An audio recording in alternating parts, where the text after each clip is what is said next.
Today I'm here with men's and women's track and field athletic trainer Rebecca Park.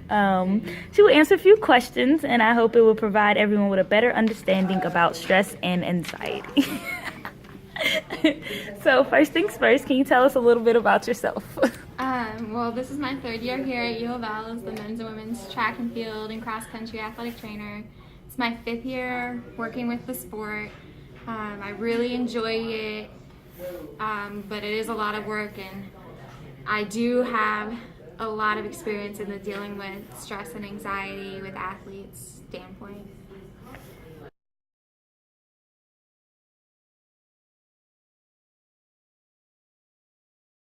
How would you define anxiety? I believe anxiety is basically the perception of stress and how it manifests physically and mentally. The fear of an outcome or the fear of the unknown, basically not knowing what's going to happen provides the anxiety in a stressful situation.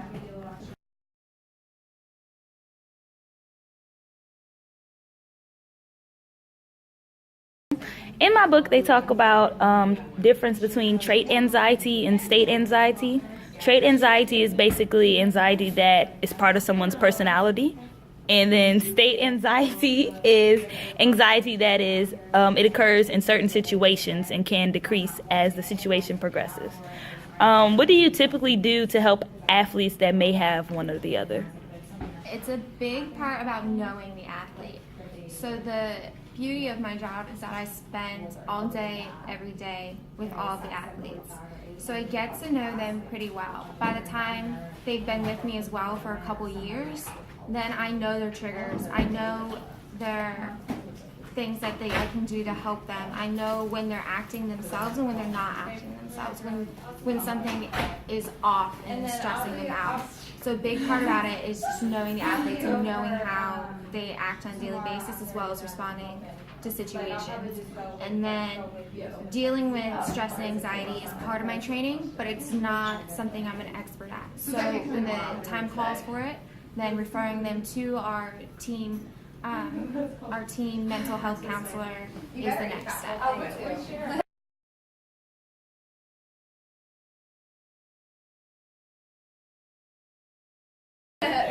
You mentioned some of the triggers of anxiety. What would you say some of those signs were?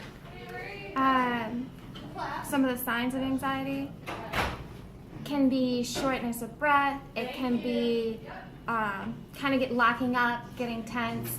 Can be shutting down, where an athlete is kind of seeming like they're checked out, but really they're just in their minds. It can be, for some people, it can be where they're overzealous and very boisterous in the way they're acting, where they're just so hyped up and ready to get over the event that's coming up. But again, yeah, it is very, very individualized.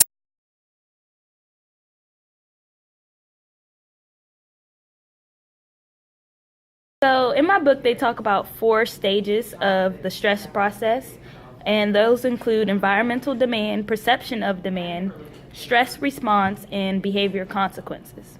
Some will say that limiting the environmental demands will decrease the stress, while others believe that learning how to control the perception of the demands will limit the stress.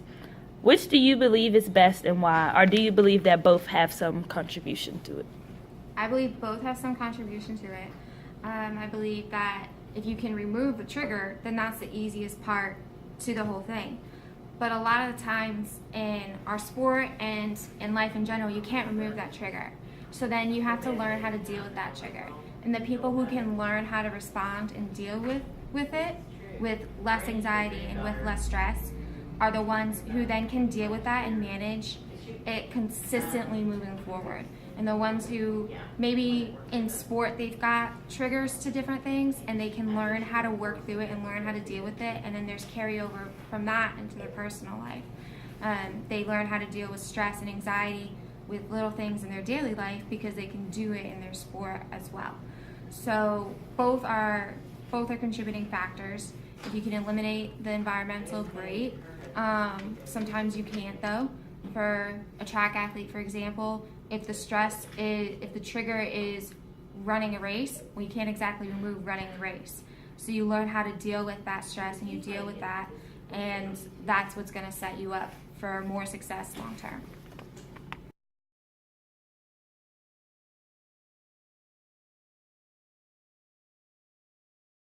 I'm gonna pause. So everyone doesn't react the same to stress, and some perform better when their anxiety is high, while others perform bad when their anxiety is low.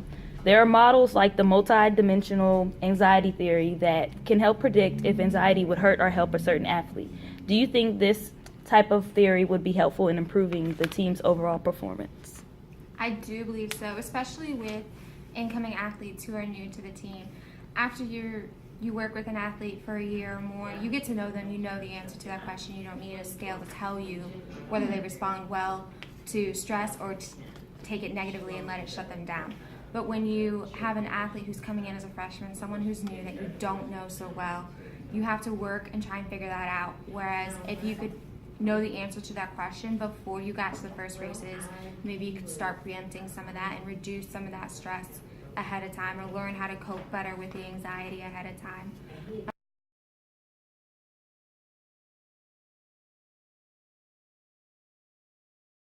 Final question to you is just basically, do you have any athletes like this? Well, clearly you do. You talked about it. And how have you helped them? Just kind of give us an example.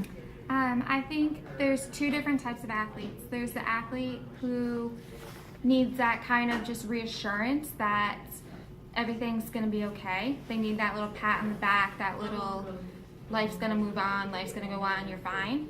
And then there's the other athlete that you need to get up in their face and tell them to get it together and to stop pulling crap and to stop acting the way they're acting and get out there and get it done.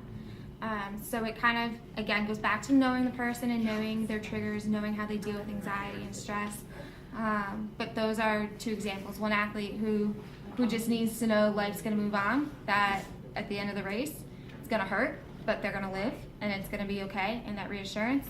And then there's the athlete who is in tears at the start line because they're so stressed out, and you got to just get in their face and tell them to get it together and get out there and get it done.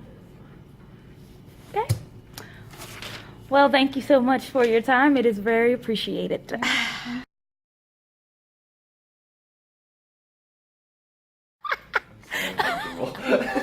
This is the worst. I'm terrible at stuff like this. Okay, so.